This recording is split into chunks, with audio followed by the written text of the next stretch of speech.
Hey tout le monde, Alicia, hey, up in here. Welcome to another episode of the WhatsApp Pod. Oui, bienvenue sur le WhatsApp Pod, votre rendez-vous du lundi au vendredi à partir de 20h et disponible sur toutes les plateformes de streaming un peu avant et en visuel sur YouTube. Aujourd'hui, on a pas mal de choses dont je voudrais vous parler. En l'occurrence, au programme, le père de Jenny Aiko qui a 78 ans et qui vient d'accueillir un autre bébé. Oh, il y en a qui perdent pas de temps. Drake qui aurait flew out, donc qui aurait payé un billet à une jeune femme pour qu'elle puisse le rejoindre pour et cette jeune femme s'est exprimée sur les réseaux sociaux. Il y a quoi d'autre encore? Oh, un petit peu de Chloe Bailey, un petit peu de G. Herbo et de Harry Fletcher, un petit peu de plein de trucs, tu vois. C'est un petit peu saupoudré de plein de petites choses. Mais bref, j'espère que vous êtes ready pour cet épisode. Mais avant ça, comme d'habitude, je vous rappelle qu'il y a un concours en cours, pour Noël sur l'Instagram de What's Up Girls où je fais gagner à deux personnes, 3 exemplaires des livres édités par Omax Books. Il y a le livre de Issa Rae, Mes aventures d'une meuf noire maladroite, qui a été un de mes coups de cœur en 2021. Rick Ross, Quel jour parfait pour devenir un boss, avec un préface de Joker, ok. Et Common, Laissons l'amour avoir le dernier mot, sachant que j'avais eu l'occasion de l'interviewer en plus pour la sortie de son livre et de son album à l'époque, je m'en rappelle. Et franchement là, en ce moment, je suis en train de lire celui de Rick Ross et il est trop bien. Genre en fait, dans le livre, il écrit comme il parle. Et je sais qu'il a sorti un autre livre aussi qui est plutôt pas mal. Mais en tout cas, si jamais il y a des entrepreneurs et entrepreneuses, en fait, oui, clairement, parce que c'est pour le tout le monde, dans l'âme, je vous invite vraiment à le checker. Mais voilà, le concours, je vais gagner à 2 personnes ces 3 livres-là. Donc n'hésitez pas à aller checker. Le lien du concours est en barre d'infos. C'est parti, rentrons directement dans le vif du sujet. Donc le premier sujet dont je voulais parler, c'est le père de Jenny Aiko. Franchement, il n'a pas le temps. Voilà, il n'a point le temps et c'est un sujet dont je vais vous parler pour plusieurs raisons. Parce qu'en fait, il n'y a pas si longtemps, j'avais eu une conversation avec Balou, qui est mon compagnon, et je lui avais dit que ouais, les hommes avaient quand même la chance de pouvoir faire des enfants jusqu'à tard dans leur vie, comparé à justement les jeunes femmes, où maintenant de plus en plus avec la société, tout ce qui est les trucs chimiques, les perturbateurs endocriniens qu'il y a dans la nourriture, plein de trucs comme ça, on se retrouve vraiment beaucoup à avoir des soucis gynécologiques. Genre, faut le dire, il y en a beaucoup qui ont syndrome polykystique, il y en a beaucoup qui ont l'endométriose, il y en a beaucoup qui ont des soucis d'infertilité, il y en a beaucoup qui... Il n'y a pas que par rapport à ce qu'on bouffe, il y a aussi les ondes et tout, enfin bref, voilà.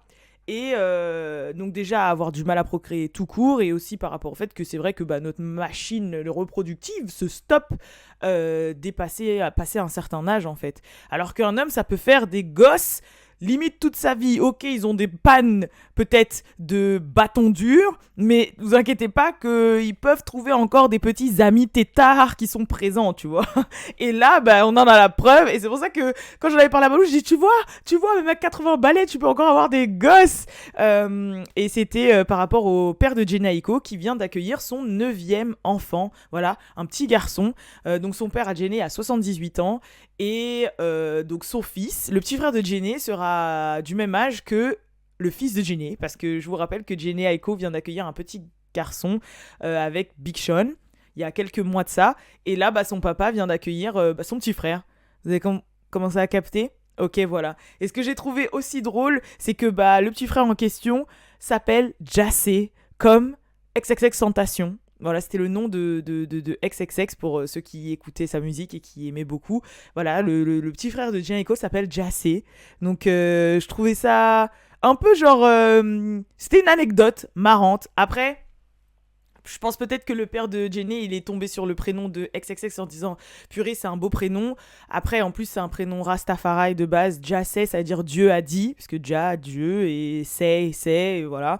Donc, je peux comprendre pourquoi il l'a appelé comme ça. Je pense pas il s'est dit, ouais, je suis super fan d'XXXTentacion et j'appelle mon gosse j'appelle mon gosse comme ça. Je trouve que c'est un beau prénom de base, et que du coup puis Jenny, Jassé, je sais que ses autres sœurs elles s'appellent aussi J, et ça commence par un J et tout, donc du coup voilà quoi, pour moi c'est complètement logique. Mais franchement, le père de Jenny Aiko, il me fait penser au père de Drake. Genre, c'est vraiment les darons qui n'ont pas le temps, qui ont un peu une dégaine et tout. En plus, c'est un vrai creep, le père de Jenny. C'est un creep un peu genre holistic. C'est un holistic queer crib.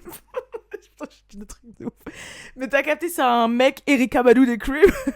Et franchement, je sais pas, il est là, il a trouvé une petite jeunette là, et puis 78 ans, la vie est belle, il lui a fait un gosse, et puis voilà. En plus, ils ont passé Noël ensemble, tous ensemble et tout, donc ça m'a fait bien rigoler, et je pense que c'est parce que, bah voilà, tant que la famille est aimante et que tout le monde s'aime, je pense que ça fait des années que la mère de Jenny, elle est passée out, genre en dehors avec cet homme, elle a fait je sais pas combien d'enfants, bah 8 en l'occurrence je crois, enfin en tout cas beaucoup. Et là bah voilà, lui il vit sa best life et tout le monde vit sa best life, mais c'est vrai quand même que voilà les meufs, ça c'est un fait, un homme peut faire des enfants jusqu'à fatiguer. Moi j'ai déjà croisé des gens dans ma vie où par exemple ils ont 30 ans d'écart avec leurs petits frères et petites sœurs, tu vois. Donc c'est non, c'est possible, c'est possible. C'est vrai que c'est une des chances dont enfin voilà pour laquelle les hommes devraient être conscients quand même. Parce que voilà, c'est clair qu'à ce niveau-là, pour être un peu cru, ils n'ont pas forcément de date de péremption. Voilà. Bref, deuxième sujet dont je voulais vous parler, c'est cette fameuse meuf qui a fait un TikTok pour Storytime pour expliquer quand elle s'est fait flued out by Drake. Donc c'est une jeune femme qui s'appelle Big Jazz, je crois, ou quelque chose comme ça. Bon, forcément, le TikTok, il a vite été supprimé. Malheureusement, il est trouvable partout, que ce soit sur YouTube, que ce soit sur les réseaux, que ce soit sur Insta, enfin bref, partout. Donc je me suis amusée à le traduire pour vous. Il est disponible sur Instagram de What's Up Girls. Je vous mettrai un bout là si vous voulez le lire, mais bien évidemment, je peux pas vous mettre l'audio pour les gens qui me regardent sur YouTube parce que je suis en streaming et puis je suis aussi en podcast en audio et ça fera un doublage voix avec quelqu'un. C'est si jamais il y en a qui m'écoutent qui ne sont pas bilingues en anglais, ils pourront pas lire de sous-titres. Ok ? Donc si vous voulez voir la vidéo sous-titrée, disponible sur What's Up Girls. Mais donc en gros, elle raconte sa story time, et pour la faire courte, en fait, elle raconte que à la base, elle a fait une story où elle avait tagué Drake en petit et elle pensait pas que Drake allait tomber dessus. Au final, il est tombé dessus. Il lui a envoyé un message en disant envoie ton numéro. Elle lui a envoyé son numéro. Ils ont parlé de 2-3 jours et il l'a flew out. Il lui a envoyé le billet d'avion, il lui a payé, etc. pour qu'elle puisse le rejoindre. Ça s'est passé le 16 novembre, de ses dires. Elle l'a rejoint, chauffeur, tout le bordel. Ils lui ont fait signer un NDA, donc c'est ce fameux contrat de confidentialité où en fait dessus c'est en mode tu n'as le droit de rien dire, tu n'as pas le droit, tu n'as pas le droit, tu n'as pas le droit. Déjà, premier red flag pour moi par rapport à cette histoire, à savoir si c'est du cap ou no cap. Parce que de base, si t'as signé un NDA, meuf, pourquoi t'es sur TikTok à raconter une whole story time? Tu vois, après, j'avoue, signer un bout de papier ne t'empêche pas de parler, c'est plus les conséquences derrière, après à voir s'il y avait en avoir. Tu vois ce que je veux dire? Mais bref. Du coup, il lui aurait fait signer un contrat de confidentialité et elle aurait passé la soirée avec lui. Et là, les détails qu'elle donne, je me dis aussi, putain, mais meuf, si t'as signé un NDA, tu parles beaucoup, hein. Tu parles vraiment beaucoup. En gros, elle a dit que ouais, ils sont posés, ils ont regardé un film qui caressait beaucoup son ventre, qui lui demandait si elle voulait avoir des enfants. Elle lui a dit oui, j'aimerais bien avoir un garçon. Que au final, ils ont bu beaucoup de Casamigos. Que au final, il s'est passé ce qui s'est passé. Que ce qui l'a surpris, c'est qu'il ne s'est pas protégé. Bon, elle dit ça d'un air très genre mode, elle est fière que Drake ne s'est pas protégé avec elle. Bon, qu'elle s'est pas protégée, qu'après ils ont passé encore un peu de temps ensemble et qu'il l'aurait virée de chez lui après qu'elle aurait sorti son téléphone et qu'au moment où elle sort son téléphone, il aurait slappé son téléphone de ses mains comme ça là assez violemment, tu vois, il aurait slappé le téléphone de ses mains et après il lui aurait dit ouais en gros dégage de chez moi, etc., etc. Donc après à savoir si c'est vrai ou pas vrai, mais comme je vous dis, moi il y a un petit peu des zones d'ombre dans cette histoire parce que c'est vrai que quand on voit la meuf, tu te dis elle correspond pas forcément aux meufs qu'on connaît de Drake. Genre Drake déjà il aime bien les BBW, il aime bien les meufs G-char à la mort. Il aime bien. Faut voir sa baby mama, faut voir son ex là, la mère du jeune basketteur. Faut voir. Je sais que il avait flew out Amira Dime par exemple. Enfin, je sais que ses styles de femme déjà, c'est ça. T'as capté? Mais en même temps, il est déjà sorti aussi avec des mannequins qui sont plutôt un type très fin, etc. Donc, j'avoue, je sais pas. Et c'est certified loverboy en même temps. Donc, I don't know. We don't know. Mais c'est vrai que de prime abord, quand on la voit comme ça, on se dit ah, je pensais que Drake, il aimait les meufs un peu plus mûres, un peu plus BBW, les darons, tu vois. Et au final, bah, non. Mais quand on regarde, par exemple, les modèles qu'il a pris dans... le clip du son qu'il a fait, là, où elles sont toutes mariées, là... Falling back on me. Falling on me. Ouais, voilà. Bah, c'est toutes des petites jeunettes de 23-24 ans post-bad d'Instagram. Donc, c'est possible. I don't know. Maybe. Je sais pas. De toute façon, j'ai l'impression que Drake, c'est un peu le mec qui a pas de style, tu vois. C'est un peu le lover. Genre, franchement, l'image que j'ai de Drake, pour moi, c'est le lover gnangnan, un peu has-been, mais qui est très fort talentueusement et qui a su travailler son image de gnangnan has-been pour en faire quelqu'un de désirable. Un peu comme Jack Harlow. Jack Harlow, de toute façon, sont petits un peu dans le style, tu vois. Genre les chiants qui ont un humour et qui savent qu'ils ont un côté un peu bolos, mais qui l'assument pleinement. Et qui sont forts à ce qu'ils disent, tu vois. Et puis Drake, franchement, je suis désolée, je vis pour ses sons, hein, faut le dire. Je suis désolée. Je vis pour ses sons. D'ailleurs, si vous voulez une female Drake, je suis tombée récemment sur une artiste qui s'appelle Wine, que je kiffe de ouf. Je vous invite vraiment à aller la checker. Elle a sorti un son récemment qui s'appelle Glass Sleepers, something like that. De toute façon, il est dans la playlist de What's Up Girls. Et franchement, elle rappe comme Drake, mais au féminin. Making some points and I don't see Matumbo. Life's a beach, I'm Danny Zuko. Snapping and give me kudos. I've always had a goal. I'm in the hoodie of the game, getting comfy. Cuter I get, meaner they are. Just say you wanna fuck me. Et le texte est trop chaud. Et c'est une rappeuse vraiment underrated, genre personne la calcule, genre c'est bon, on calcule les Cardi B, les Lato, etc. Mais les jeunes femmes comme ça, on les calcule pas. Et franchement, ce que j'aime bien aussi d'elle, c'est qu'elle a pas la tête de l'emploi. Genre elle est blonde aux yeux bleus, etc. Mais franchement, sa plume, elle est ouf, son flow, il est ouf. Et elle me fait penser à Drake de l'époque Nothing Was the Same et tout. Je vous invite vraiment à aller la checker. Et vous m'en direz les nouvelles. Il y a elle, et ma deuxième découverte, c'est Lee Bianca. Alors, je sais que Lee Bianca, elle pète maintenant parce qu'il y a Chris Brown qui l'a repartagé il y a pas longtemps et que son son commence à péter sur TikTok. Moi, ça fait un petit moment que j'étais au courant de la sortie de ce son. Le son s'appelle People.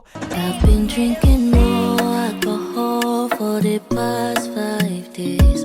Did you check on me? Pareil, si vous connaissez pas et que vous aimez les vibes un peu afro, etc. Ok ? Allez checker Lee Bianca, le son c'est People, c'est en train de péter, c'est seulement à 3 millions de streams et vous m'en direz des nouvelles. Et comme ça vous me direz « Oh, Alicia put me on this. Ok, what's up girl, put me on this. » Parce que c'est le cas, ok. Et sinon, mon troisième son, parce que j'avoue, là, je me suis égarée, mais mon troisième son aussi du moment, c'est... Mais ça, je pense que vous le connaissez, c'est Shabouya, bien sûr. Shabouya, avec K-Carbon, Gloss Up, Alicia et... Big Slime. À chaque fois, je me rappelle plus trop de son blaze, mais les autres. Ah, déjà, j'aime trop sa voix. Ok. Shabouya. Hello, I'm Slime. Yeah, I'm elephant. Yeah. Shabouya. Shabouya. Roll call. I go by Slime. Yeah. I'm hella fan. Yeah. I got some niggas. Yeah, but Diamond. Yeah. I'm from Memphis. Yeah. Franchement, j'aime trop. Et pour l'histoire, Shabouya, en fait, c'est un son classique de Pom Pom Girl. Qui a été repris du coup, c'est classique, en gros c'est tu dis Shabouya et après tu dis hello I'm Alicia, yeah I have a story to tell, yeah, genre en gros voilà, après tu te présentes et tu dis des trucs en 4 phrases, c'est un truc classique et qu'elles ont repris et c'est les potes de Glorilla, voilà. C'est les potes de Memphis de Glorilla. Il y en a certaines qui sont même dans ses clips et tout, genre FNF, tout ça. Et elles sont en train de péter. Je crois le clip, il est à 14 millions de vues et tout déjà en 2 mois. Et moi, j'aime bien cette nouvelle vibe de rappeuse qui arrive, un peu plus naturelle, un peu plus meuf de la street, un peu plus genre... Ça se voit que c'est des meufs simples, en fait. Je sais pas, moins surfait, moins plastique. Et qu'il y a une ambiance, tu vois. J'aime bien. Bref. Revenons à nos moutons. Du coup, ouais, et en fait, cette jeune femme, oui, parce que je vous racontais l'histoire de la meuf qui a fait une story time sur TikTok pour dire qu'elle s'est fait floued out par Drake et que Drake il aurait. Donc voilà, deuxièmement, c'est ça. Donc je trouve que c'est pas trop forcément son style. Ouais, j'ai fait une digression de ouf, hein. Mais je pense que vous avez kiffé ma digression. Et troisièmement, c'est vrai que bizarrement, elle a supprimé. Et ce serait pas la première fois que je verrais des espèces de story time de meufs sur TikTok qui les font pour péter. Et une fois qu'elles sont sur tous les réseaux sociaux, après, tout le monde cherche leur profil et après, elles ont grave des abonnés et bizarrement l'histoire a été supprimée. Mais en même temps, si l'histoire est vraie, ça m'étonne pas qu'elle ait été supprimée aussi. Elle a dû recevoir une menace super sale, tu vois, super salée, et elle a supprimé ça, sauf que meuf, c'est trop tard en fait. Tous les médias et tous les blogs s'en sont emparés, donc c'est vraiment trop tard. Maintenant, à savoir si cette histoire est vraie ou pas vraie. Pour l'histoire de le faire sans protection ou pas, Après, Drake, il est canadien, alors je sais pas. Mais je sais qu'aux États-Unis, franchement, se protéger, ils connaissent pas. Hein. Franchement, je vous dis clairement, ils connaissent pas. Hein. Vous croyez, il y aurait toutes ces histoires de baby mama et baby daddy gratuits là, comme ça, là? Si pour eux, c'était dans leurs mœurs de se protéger. Non, je vous jure, ils se protègent pas. Là-bas, les MST, ils on the rise. Genre, c'est pas dans leurs mœurs. Et ils ont une autre vision aussi de la procréation. Je sais pas comment vous expliquer. Genre, ils ont une autre vision. Pour eux, un enfant, c'est pas un truc de ouf à avoir, tu vois. Je sais pas, c'est vraiment une autre culture dans le fond, tu vois, il y a plein de trucs comme ça, on se dit ouais c'est un pays genre occidental, vous avez capté, mais en fait sur plein de choses comme ça, culturellement c'est vrai qu'ils vont être différents par exemple de la culture européenne. Pourtant ce qui est bizarre c'est qu'ils ont moins de support social et tout, et je sais pas, c'est comme ça. Donc moi ça me choquerait pas, mais après de là à ce qu'ils disent ouais est-ce que tu veux un enfant qui lui caresse le ventre, ah ouais je sais pas, Drake il est corny aussi, hein. C'est possible hein. With his corny ass. Franchement, c'est possible aussi, mais je sais pas, c'est trop tiré par les cheveux. Et meuf, si t'as signé un NDA, that's weird. Et, ah oui, le troisième chose où je me dis que c'est peut-être du cap et qu'elle ment, c'est qu'elle a son téléphone. Parce que franchement, même moi en France, je me suis déjà fait à l'époque inviter à des soirées privées, genre des soirées privées où il y a des footballeurs et tout. Et votre téléphone, he's not there. Hein, ils vous le prennent au dressing room là, genre comment ça s'appelle là, au vestiaire, et vous n'avez pas de téléphone. Donc, me dis pas que genre Drake il te flood out et tout, truc privé, machin privé, tout le bordel, NDA, et il te prend pas ton téléphone. Parce que si jamais il faisait ça à toutes les meufs qui flood out et il leur prenait pas leur téléphone, et qu'elle, elle a réussi à au moins sortir son téléphone, bah il y aurait eu au moins une fuite de quelque chose depuis plus de 10 ans en fait. Depuis que Drake est Drake, il y aurait eu au moins une fuite de quelque chose. Si elle, aussi facilement, elle a pu sortir son téléphone dans les lieux, il y aurait eu quelque chose depuis, tu vois. À moins que peut-être qu'ils l'ont forcé à effacer. Enfin, j'en sais strictement rien, mais je me dis que c'est bizarre. C'est bizarre. Voilà. Et je sais que mais par contre, je sais que j'avais vu dans une interview que Drake il disait que son inspiration des sons pour les meufs ou d'histoires d'amour ou etc. Il les avait parce que souvent il invitait des jeunes femmes ou il fréquentait des jeunes femmes genre au studio ou chez lui et tout. Et en fait, ces jeunes femmes, bah lui racontait leur anecdote de vie, leur déboire amoureux et tout, et ça l'inspirait vachement pour faire ses sons. Et c'est pour ça que quand vous écoutez des sons de Drake où il parle de meufs et tout, bah il est grave fort dans les mises en situation, dans les sentiments, dans les espèces de métaphores que tu peux ressentir dans des situations où tu te dis waouh, comment il peut expliquer aussi bien les sentiments et la situation que j'ai pu vivre avec ce mec et tout. Mais c'est parce qu'en fait le mec il fait que ça, côtoyer des petites meufs qui lui racontent des déboires amoureux de mecs et de comment elles se sont senties à ce moment-là, tu vois. Donc, et puis les moods, il les vit vraiment. Donc, que Drake flood out des meufs, c'est fort possible, tu vois. Mais après, que ce que cette meuf a fait, c'est vrai, je sais pas. En plus, après, en même temps, elle a l'air d'être jeune et la nouvelle génération, they don't care about nothing. Genre, en mode, they don't care about everything. Non, c'est plutôt ça, ouais. Ils s'en foutent de tout, en fait. On va essayer de faire la meuf. On va pas faire la meuf qui parle anglais ici alors que je sais même pas maîtriser les temps. Mais, genre, en soi, ils s'en foutent de tout. Hein. Ça se trouve, NDA ou pas, signé ou pas, elle va parler parce que voilà, elle s'en fout. Mais bon. Après, j'ai vu personne aller en prison pour un NDA. Hein. Donc, on verra bien. Non, on verra bien. Maintenant, pour sa défense, parce que je sais qu'il y a plein de gens qui ont dit ouais, la jeunesse est en perdition. Comment ça, elle raconte ça? Elle a l'air grave fière qu'il n'ait pas utilisé de condom avec elle et tout. Faut arrêter de faire les hypocrites ici. Et vous savez que le What's Up Pod, avec moi, c'est pas un podcast aussi où je vais faire l'hypocrite à dire non. Mon but, c'est pas d'inciter les femmes ou les jeunes femmes ou d'inciter à la connerie, mais moi, je parle tout court. Vous aurez dit Chris Brown, il flood out la Alyssa de 18 ans, là? J'aurais couru aussi, hein.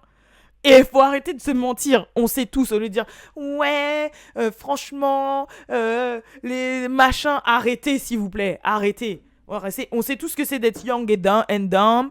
Et genre, franchement, de nos jours, et c'est pas, ok, on sait, la génération de maintenant sont de plus en plus michto et tout. Ok, on le sait. Mais en dehors de ça, tu vois.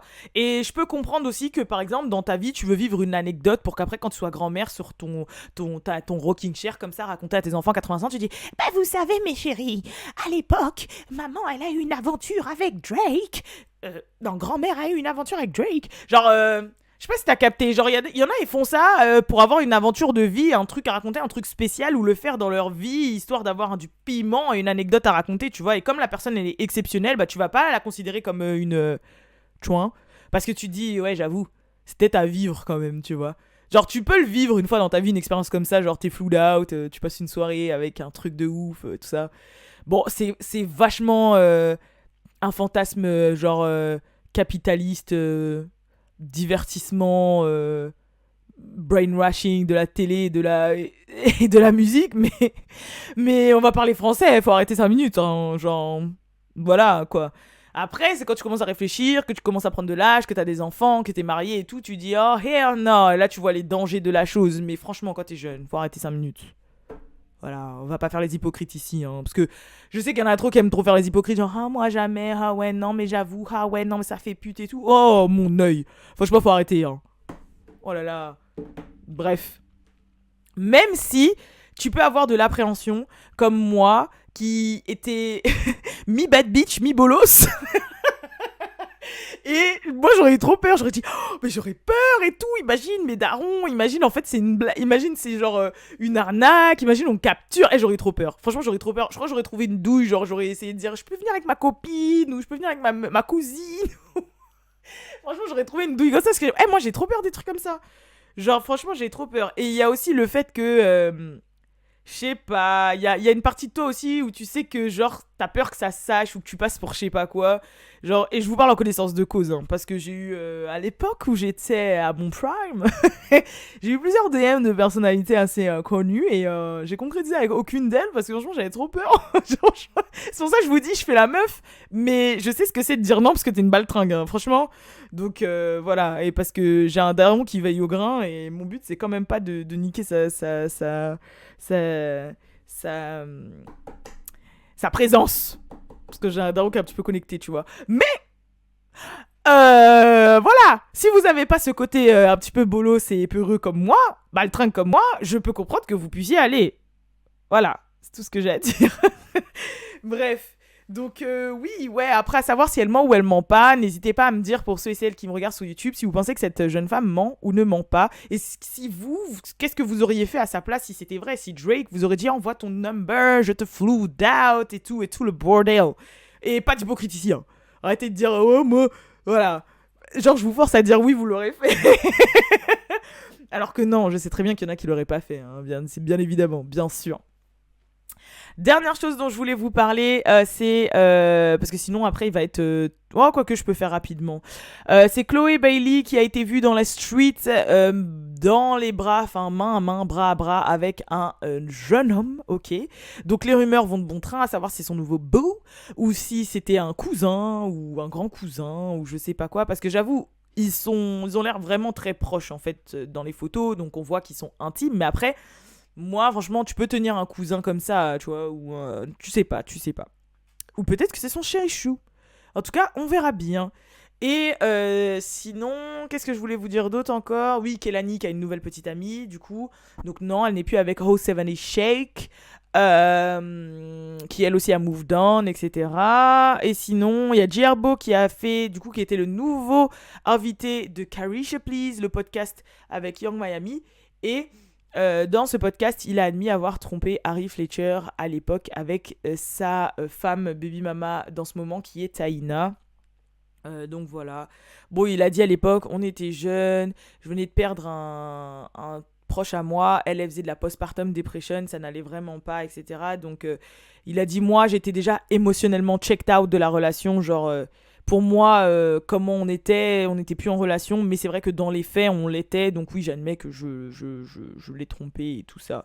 Donc après, forcément, il y a des gens sur TikTok, sur Twitter, bon, Twitter qu'un rien, qui ont commencé à dire ouais, on doit des excuses à Harry Fletcher et tout, parce qu'avant, elle passait pour la baby mama beater qui voulait pas le laisser avancer dans la vie, mais maintenant qu'on connaît la vérité, blablabli, blablabla. D'ailleurs, en parlant de ça, j'ai toujours pas fini la télé-réalité The Impact parce que, je sais pas, je suis au 2e épisode seulement, hein, mais il y a un truc qui n'est pas accrocheur. Contrairement aux autres télé-réalités que j'ai pu voir qu'Henry, il y a un truc qui est pas accrocheur. Moi, franchement, voilà. Et là, je suis à la recherche d'un lien. D'ailleurs, faudrait que je vois s'il y est sur le lien que je vous ai donné pour regarder Rap Sheet de Issa Rae. Parce que je pensais qu'il allait être sur Prime Video ou machin, mais il est que sur HBO et on n'a pas le streaming HBO. Et... Ah! Eh ben lui, il a un VPN. Oh. Maybe I can find it. Je verrai bien. Mais en tout cas, ouais, si j'ai vraiment une série là que j'ai envie de voir, c'est Rap Shit. Mais j'ai recensé grave des séries là, Quinry, hip-hop, afro-américaine et des films que j'ai pas vus et que j'aimerais voir. Et je pense que je vais vous monter un petit challenge dans pas longtemps. Vous savez, les 100 films afro-américains à voir, les 100 films afro-américains ou hip-hop à voir avant de mourir, ou les 100 séries, ou les nouvelles séries qu'il faut voir. Enfin, je vais essayer de chercher un truc parce que je trouve ça grave cool. Aïe! Oh merde. Mon nouveau Mac. Mais bref. En tout cas, moi j'ai un Secret Santa. C'est pour ça que je vais vous laisser parce que je dois aller faire un Secret Santa avec ma cousine et des copines. Et je vous fais de gros gros bisous. Et je vous dis rendez-vous demain. Voilà, aussi simple que ça. Rendez-vous demain pour le prochain What's Pod. Peace tout le monde.